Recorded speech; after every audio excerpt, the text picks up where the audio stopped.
নমস্কাৰ আপোনালোক সকলোকে পুনৰবাৰ টিকে মাইণ্ডৰ অন্য এটা ৰাতিপুৱাৰ ধামাকাদাৰ খবৰলৈ স্বাগতম জনাইছো।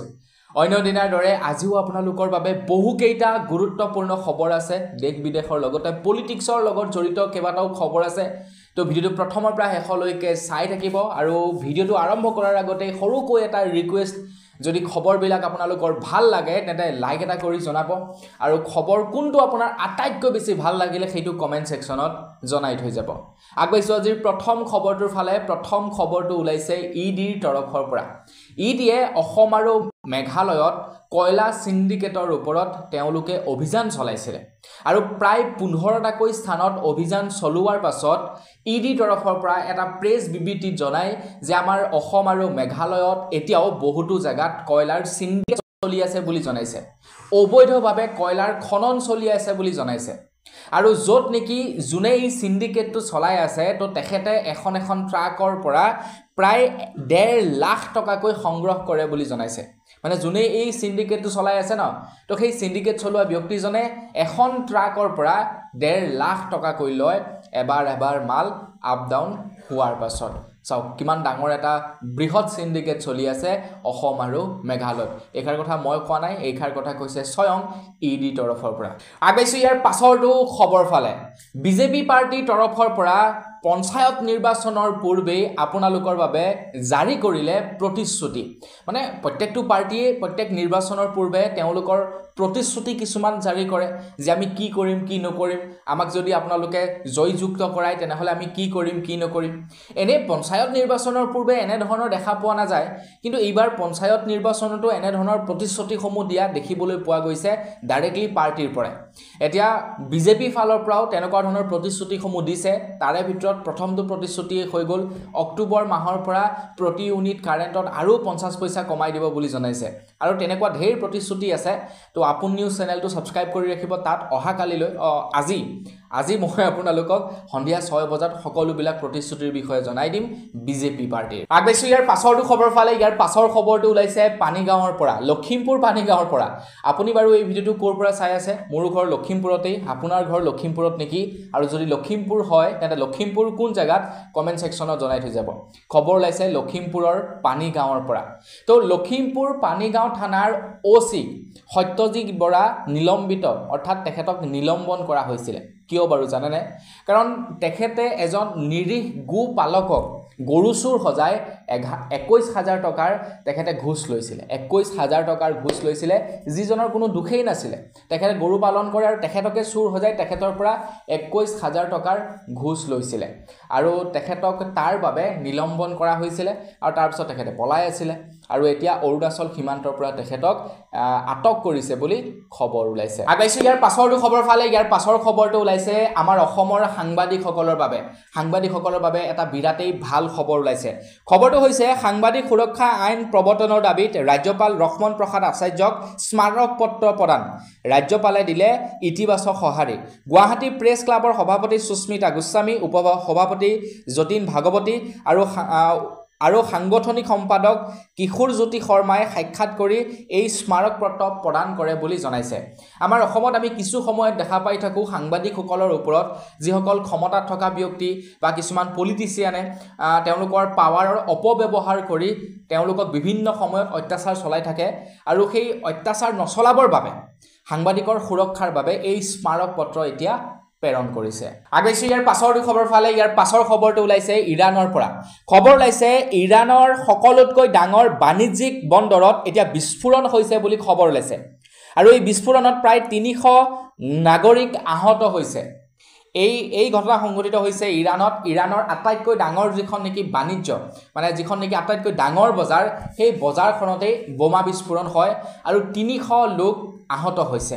এতিয়া এই বোমা বিস্ফোৰণ ক'ৰ পৰা হ'ল, কোনোবাই মানে বোম দিলে নে আন কিবা কাৰণত হৈছে, এই সম্পৰ্কত এতিয়ালৈকে গম পোৱা নাই। অনাগত সময়ত যেতিয়া খবৰ ওলাব মই আপোনালোকক নিশ্চয় জনাম। আমি কিছুদিনৰে পৰা মন্ত্ৰী হিমন্ত বিশ্ব শৰ্মাদেৱক দেখি আহিছোঁ যে তেখেতে গৌৰৱ গগৈ ডাঙৰীয়াই পাকিস্তানলৈ যোৱা বুলি তেখেতে এটা অভিযোগ দি আহিছে।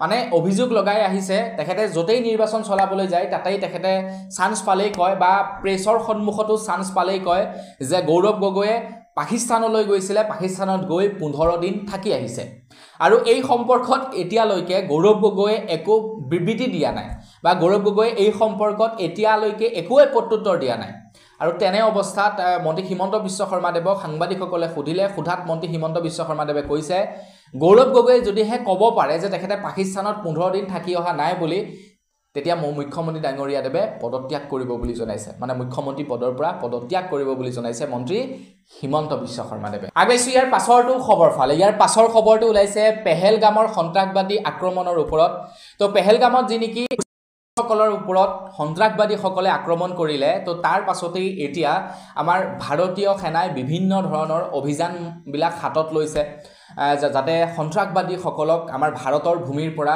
নাইকিয়া কৰিব পাৰি তাৰ ব্যৱস্থা বৰ্তমান সময়ত হাতত লৈছে আৰু সেই সময়তে কি কৰিছে বহুতো নিউজ চেনেলে সেইবিলাক পোনপটীয়া সম্প্ৰচাৰ কৰিছে তেওঁলোকে তাতে তেওঁলোকৰ যিবিলাক সাংবাদিকসকলক পঠাইছে সাংবাদিকসকলে পোনপটীয়া সম্প্ৰচাৰ কৰিছে এতিয়া নিউজ চেনেলবিলাকক এইটো অনুৰোধ জনাইছে যে সাংবাদিকসকলে যি নেকি সামৰিক অভিযান চলি আছে সেই সামৰিক অভিযান যাতে পোনপটীয়া সম্প্ৰচাৰ নকৰে তো চৰকাৰৰ ফালৰ পৰা কেন্দ্ৰ চৰকাৰৰ ফালৰ পৰা এইটো এটা নিৰ্দেশনা জাৰি কৰিছে কাৰণ সেইবিলাক যদি পোনপটীয়া সম্প্ৰচাৰ কৰি থাকে তেন্তে গম পাই থাকিব ন পাকিস্তানে বা সেই সন্ত্ৰাসবাদীসকলে গম পাই থাকিব ন যে ভাৰতে এতিয়া কি ষ্টেপ ল'ব আগন্তুক গতিকে সেইবিলাক পোনপটীয়া সম্প্ৰচাৰ নকৰিবৰ কাৰণে নিউজ চেনেলবিলাকক নিৰ্দেশনা দিছে আগবাইছো ইয়াৰ পাছৰটো খবৰ ফালে ইয়াৰ পাছৰ খবৰটো ওলাই পৰিছে শিৱসাগৰ সমষ্টিৰ বিধায়ক অখিল গগৈ ডাঙৰীয়াৰ ওপৰত এতিয়া এজাহাৰ দাখিল কৰা হৈছে আমাৰ অসম চৰকাৰ এতিয়া বিৰাটেই তৎপৰ হৈছে দেশ বিৰোধী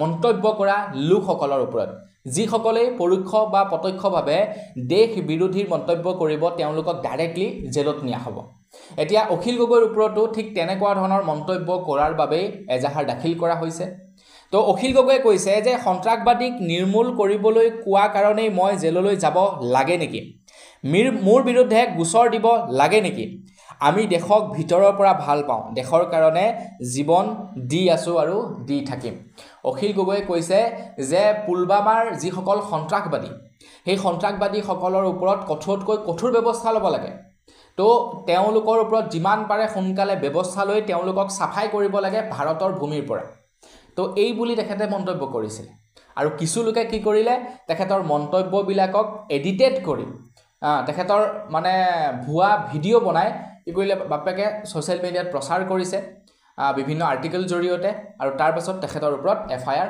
ৰুজু কৰা হৈছে চাওকচোন মানুহৰ মানসিকতা মানে মানুহজনক বেয়া পাই বুজি পাইছো সেই বুলি এনে ধৰণৰ মানে এইটো লেভেলত বেয়া পাব নালাগে আৰু তো তেখেতেনো কি বেয়া কাম কৰিছে বাৰু কওকচোন বাৰু হয়নে সদায় অসমৰ ৰাইজৰ কাৰণে মাত পাতি আহিছে সদায় ৰাইজৰ স্বাৰ্থতে তেখেতে কাম কৰি আহিছে আৰু তেনেকুৱা এজন ব্যক্তিক বেয়া ফালে বুলিয়ে আৰু এনেকুৱা ধৰণৰ এটা কাণ্ডৰ লগত জড়িত কৰাব মোৰ মতে নালাগে আপোনালোকে কি ভাবে কমেন্ট সেকশনত জনাব আগবাইছো ইয়াৰ পাছৰটো খবৰ ফালে নিৰ্বাচনৰ প্ৰচাৰ চলি আছে নিৰ্বাচনৰ প্ৰচাৰ চলি থকাৰ মাজতে আমি বিভিন্ন স্থানত দেখা পাইছো বিজেপিৰ বিভিন্ন কৰ্মীসকলে মানুহক মানে এটা ভয় দেখুৱাবলৈ চেষ্টা কৰিছে যে তোমালোকে বিজেপিক ভোট দিবই লাগিব যদি বিজেপিক ভোট নিদিয়া তেন্তে তোমালোকৰ নাম চৰকাৰী আঁচনিৰ পৰা কৰ্তন যাব এইবাৰ আকৌ এটা ভিডিঅ' ভাইৰেল হৈছে খবৰ ওলাইছে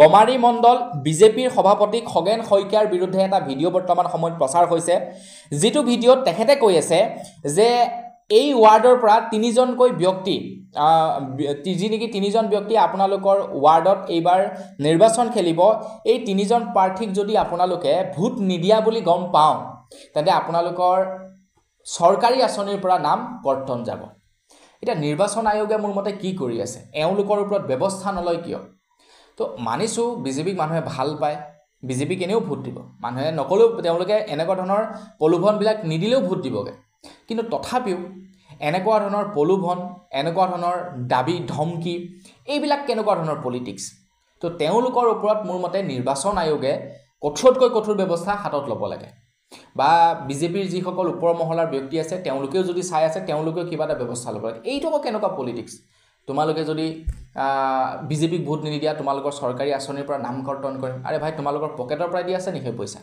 হেয়া চৰকাৰী পুঁজিৰ পৰা আহিছে আৰু সেই পুঁজি যায় ক'ৰ পৰা আমাৰ পৰা আমি দিয়া টেক্সৰ পৰা যায় গতিকে সেয়া তোমালোকৰ টকা নহয়, তোমালোকে এনেকৈ দমভালি মাৰিবৰ কাৰণে। আগেছো ইয়াৰ পাছৰটো খবৰ ফালে। ইয়াৰ পাছৰ খবৰটো ওলাইছে পেহেলগামৰ সন্ত্ৰাসবাদী আক্ৰমণৰ ওপৰত। তো পেহেলগামৰ যি নেকি সন্ত্ৰাসবাদী আক্ৰমণ আছিলে, তো তাত 6জন ব্যক্তি জড়িত আছিল নেকি হ'বলা, প্ৰায় 6জন ব্যক্তিয়ে সেই গোটেই ঘটনাটো সংঘটিত কৰাইছিলে। এতিয়া খবৰ ওলাইছে তাৰে ভিতৰত 5জনৰ ঘৰ, মানে সেই সন্ত্ৰাসবাদীৰ লগত জড়িত 5জনৰ ঘৰ এতিয়া ভাৰতীয় সেনাই ভাঙি লণ্ডভণ্ড কৰি দিছে। ভাল কাম কৰিছে, পাৰিলে তেওঁলোকক ঘৰ দুৱাৰ মানুহকো ভাঙি লণ্ডভণ্ড বাপেকে কৰি দিব। আগবাইছোঁ ইয়াৰ পাছৰটো খবৰ ফালে। ইয়াৰ পাছৰ খবৰটো ওলাইছে A.R. ৰহমানৰ ওপৰত। কিমানে বাৰু A.R. ৰহমানৰ গান শুনি ভাল পায় কমেণ্ট ছেকশ্যনত জনাব। A.R. ৰহমানৰ ওপৰত এতিয়া দিল্লী উচ্চ ন্যায়ালয়ে 2 কোটি টকাৰ জৰিমনা লগাইছে কপিৰাইট আইনৰ অধীনত।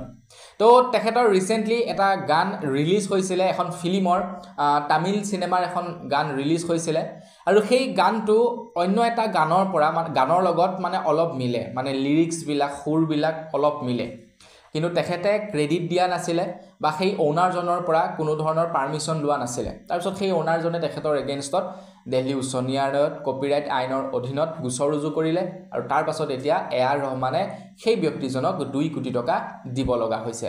আগবাইছোঁ ইয়াৰ পাছৰটো খবৰ ফালে।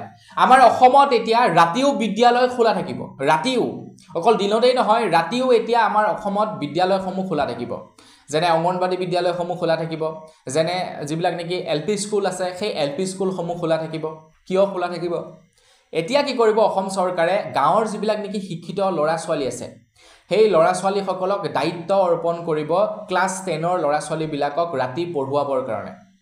প্ৰায় 4 মাহ দিন প্ৰত্যেক বছৰে এতিয়াৰে পৰা পঢ়ুৱাব লাগিব গাঁৱৰ শিক্ষিত ল'ৰা ছোৱালীসকলে ক্লাছ 10ত পঢ়ি থকা ল'ৰা ছোৱালীবিলাকক, আৰু তাৰ বাবদ চৰকাৰে তেওঁলোকক এটা ষ্টুডেণ্টৰ প্ৰতি প্ৰত্যেক মাহে 300 টকাকৈ আগবঢ়াব বুলি জনাইছে। মানে মই যে কৈছিলোঁ আপোনালোকক এই মেট্ৰিক দিব লগা ল'ৰা ছোৱালীসকলক 300 টকাকৈ দিব বুলি, তো ডাইৰেক্টলি মানে হাতত দি নিদিয়ে। গাঁওখনৰ যিবিলাক চোকা ল'ৰা ছোৱালী আছে তেওঁলোকক দায়িত্ব দিব যে তোমালোকৰ গাঁওখনত 100জন ল'ৰা ছোৱালী আছে, তো তোমালোকক মাহে 300 টকাকৈ 100জন ল'ৰা ছোৱালীৰ বাবদ দিম, তো তোমালোকে সেই ল'ৰা ছোৱালীখিনিক ৰাতি ৰাতি পঢ়ুওৱা। বিদ্যালয় বা অংগনবাদী, মানে LP স্কুল বা অংগনবাদী ক'ৰবাত তোমালোকে যদি সুবিধা পোৱা তাতেই পঢ়ুৱা, দায়িত্ব দিব, আৰু তাৰ বিনিময়ত 4 মাহ ক্লাছ হ'ব, 300 টকাকৈ আগবঢ়াব। আগবাইছোঁ ইয়াৰ পাছৰটো খবৰ ফালে। ইয়াৰ পাছৰ খবৰটো ওলাইছে মেটাৰ ওপৰত, অৰ্থাৎ ফেচবুকৰ ওপৰত ওলাইছে ইয়াৰ পাছৰ খবৰটো। ফেচবুকৰ ওপৰত এতিয়া প্ৰায় $220 মিলিয়ন জৰিমনা লগাইছে নাইজেৰিয়া চৰকাৰে। এতিয়া ফেচবুকৰ ওপৰত প্ৰায় $220 মিলিয়ন ফাইন লগাইছে। কিয় বাৰু জানেনে?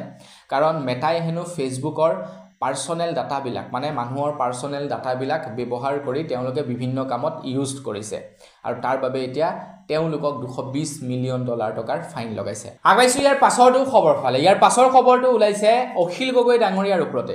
তো মই আপোনালোকক কৈছোঁৱে যে অখিল গগৈ ডাঙৰীয়াৰ ওপৰত কোনোবাই অপপ্ৰচাৰ চলাইছে, আৰু তাৰ পাছত তেখেতৰ ওপৰত এজাহাৰ দাখিল কৰা হৈছে।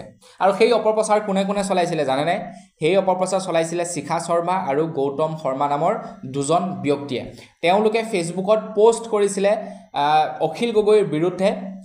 তেওঁলোকে মানে ফটো কিবা কিবি এডিট কৰি তেওঁলোকে প্ৰচাৰ কৰিছিলে, আৰু তাৰপিছত এতিয়া ৰাইজৰ দলৰ নেতৃত্বই সেই 2জনৰ ওপৰত লতাশিল থানাত এক এজাহাৰ দাখিল কৰিছে বুলি জনাইছে। আগবাইছোঁ ইয়াৰ পাছৰটো খবৰ ফালে। ইয়াৰ পাছৰ খবৰটো ওলাই পৰিছে বতৰ বিজ্ঞানী তৰফৰ পৰা। বতৰ বিজ্ঞানীয়ে হাই এলাৰ্ট জাৰি কৰি দিছে অসমৰ প্ৰায় 28খন ডিষ্ট্ৰিক্টলৈ।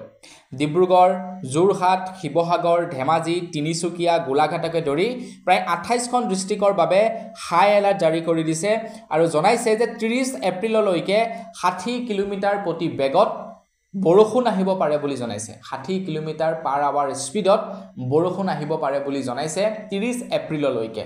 আৰু বতৰ বিজ্ঞান কেন্দ্ৰৰ তৰফৰ পৰা এই হাই এলাৰ্ট জাৰি কৰিছে প্ৰায় 28খন ডিষ্ট্ৰিক্টৰ বাবে।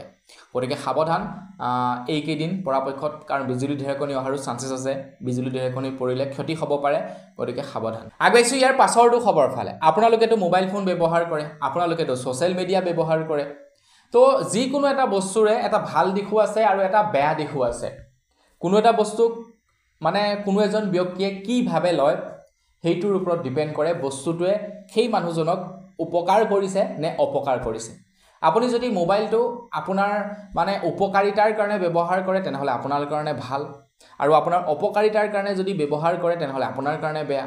তো এনেকুৱা ধৰণৰ কথা আৰু প্ৰত্যেকটো বস্তুৰ এটা ভাল গুণো আছে এটা বেয়া গুণো আছে এজন যুৱকে আকৌ কি কৰিছে বিভিন্ন যুৱতীৰ ফটো লৈ বৰ্তমান সময়ত উলংগ ফটোৰ সৈতে এটেচ কৰি তেওঁলোকক এক প্ৰকাৰ ক'বলৈ গ'লে ব্লেকমেইল কৰিছে তেওঁলোকৰ ফটো ব্যৱহাৰ কৰি তেওঁলোকলৈ প্ৰেৰণ কৰিছে তেওঁলোকক অশ্লীল মেছেজ পঠাইছে এনে ধৰণৰ কামকাজবিলাক কৰিছে এতিয়ালৈকে প্ৰায় 11 জনী 12 জনী ছোৱালীৰ লগত এনে ধৰণৰ কামবিলাক কৰিছে বুলি খবৰ ওলাইছে আৰু সেই যুৱকজনৰ বিৰুদ্ধে এতিয়া NBR 35/25 নম্বৰত গোচৰ ৰুজু কৰা হৈছে তেখেতৰ বিৰুদ্ধে সেই যুৱকজনৰ বিৰুদ্ধে দেখিবলৈ যুৱকজন ভালেই কিন্তু কামবিলাক হেবেয়া আগাইছো ইয়াৰ পাছৰটো খবৰ ফালে ইয়াৰ পাছৰ খবৰটো ওলাইছে যোৰহাটৰ পৰা তো যোৰহাটত এটা ভয়ানক ৰোড এক্সিডেন্ট হয় খবৰ লোৱা অনুসৰি ডাম্পাৰৰ খুন্দাত দ্ৰুতবেগী ডাম্পাৰৰ খুন্দাত যোৰহাট বিজ্ঞান আৰু প্ৰযুক্তি বিদ্যাৰ প্ৰতিষ্ঠানৰ ছাত্ৰ মৃগাংক শইকীয়াক যোৰহাট অজন্তা বাইপাছত এখন ডাম্পাৰে খুন্দিয়ায় আৰু ফলত ছাত্ৰজনৰ থিতাতে নিহত হয় বুলি খবৰ ওলাইছে মানে ডাম্পাৰবিলাক বৰ অতিমাত্ৰা স্পীডত নচলাই নে বাৰু না তো তেওঁলোকে অকণমান লাহেকৈ চলাব লাগে ন তো বেলেগ মানুহো যায় সেই ৰাস্তাবিলাকত আৰু বাইপাছত এনেকুৱা ধৰণৰ কেছবিলাক বেছিকৈ সংঘটিত হয় মেইন হাইৱেত ইমান নহয় কাৰণ তাত যান জঁট থাকে বাইপাছত অকণমান খোলা থাকে না পুৰা দবাই তাৰপিছত এনেকুৱা এক্সিডেণ্টবিলাক হয় আগাইছোঁ ইয়াৰ পাছৰটো খবৰ ফালে ইয়াৰ পাছৰ খবৰটো ওলাইছে সোণৰ ওপৰত সোণে ৰেকৰ্ড ভংগ কৰি দিলে আচৰিত কথা কিন্তু ৰেকৰ্ড ভংগ কৰি দিলে যিসকলে আজিৰ পৰা 3-4 বছৰ আগত সোণৰ গহনা বনাইছিলে ন তো তেওঁলোকতো তামাম ধনী এতিয়া তো খবৰ লোৱা অনুসৰি এতিয়া প্ৰতি 10 গ্ৰাম 24 কেৰেট সোণৰ মূল্য হৈ পৰিছে 1,01,525 টকা আপোনাৰ 22 তাৰিখলৈকে 1 লাখ মান আছিলে এতিয়া 1,01,000 হৈ গ'ল মানে আপোনালোকে এতিয়া যদি সোণত পইচা ইনভেষ্ট কৰে ন আপোনালোক তামাম ধনী গতিকে পইচা সোণত ইনভেষ্ট কৰক মানে সোণ যিমান পাৰে মানুহজনীক সোণৰ অলংকাৰ বনাই দি থৈ যাওক এটা সময়ত আপোনালোকে ডাবল পইচা লাভ কৰিব আগেছো ইয়াৰ পাছৰটো খবৰ ফালে ইয়াৰ পাছৰ খবৰটো ওলাইছে গুৱাহাটী ৰেলৱে ষ্টেচনৰ পৰা খবৰ ওলাইছে গুৱাহাটী ৰেলৱে ষ্টেচনত এতিয়া AI কেমেৰা থাকিব বুলি জনাইছে আৰু এতিয়া AI কেমেৰাই চিনাক্ত কৰিব সন্দেহযুক্ত ব্যক্তি আৰু সন্দেহযুক্ত বস্তুক চিনাক্তকৰণ কৰিব AI কেমেৰা লাগি থাকিব কন্ট্ৰল ৰুমত মানুহ বহি থাকিব আৰু কেমেৰাই সন্দেহযুক্ত ব্যক্তিক চিনাক্তকৰণ কৰিব সন্দেহযুক্ত বস্তু যদি লৈ আহিছে চিনাক্তকৰণ কৰিব আৰু তাৰ পাছত গৈ বাপেকে ৰেলৱে আৰক্ষীয়ে গৈ ধৰি ল'ব আৰু এই সিস্টেম কৰিছে এতিয়া গুৱাহাটী ৰেলৱে ষ্টেচন আগবাইছো একেবাৰে শেষৰটো খবৰ ফালে একেবাৰে শেষৰ খবৰটো ওলাইছে আমাৰ সকলোৰে মৰমৰ জুবিন দাৰ ওপৰত খবৰ ওলাইছে জুবিন গাৰ্গলৈ ডক্টৰ ভূপেন হাজৰিকা বঁটা প্ৰদান কৰা হৈছে বেলতলা বহাগী উৎসৱত প্ৰদান কৰা হয় এই বিশেষ বঁটা আৰু এই বঁটাত প্ৰায় 2 লাখ টকা তেখেতক নগদ ধন আগবঢ়োৱা হৈছিল কিন্তু এই ধন তেখেতে ডনেট কৰিলে তেওঁলোকৰ